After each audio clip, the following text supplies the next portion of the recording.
ఒక పుండులాగా కనిపించింది. ఏంటి డాక్టర్ దగ్గరికి వెళ్తే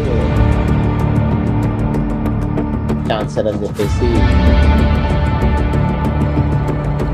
ఈ పునర్జన్ అని చెప్పేసి హాస్పిటల్లో. భద్రయ్య మా మామయ్య పేరు.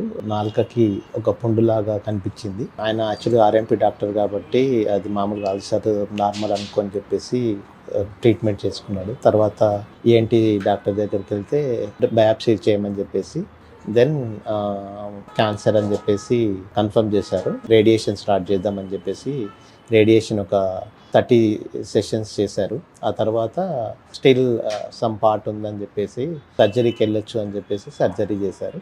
ఆఫ్టర్ దట్ లింఫ్ నోట్స్ కూడా ఒక 20-30 వరకు తీసేశారు అదే సర్జరీలో. సో ఓవరాల్గా ఆఫ్టర్ దట్ 0 అని చెప్పేసి చెప్పింది. బట్ హిస్టారికల్గా కొందరిని పేషెంట్స్ని వీళ్ళని కనుక్కుంటే ఆఫ్టర్ 3 years మళ్ళీ రీఅక్కర్ అవ్వడము, కొంత డేటా ఉండేసరికి మాకు కూడా ఈ పునర్జన్ అని చెప్పేసి హాస్పిటల్లోనే వేరే వాళ్ళు ఒకరు రిఫర్ చేశారు. అట్ ది టైం మా అత్తమ్మ మామయ్య యూట్యూబ్లో కూడా చూసి దే విజిటెడ్ పునర్జన్ హాస్పిటల్.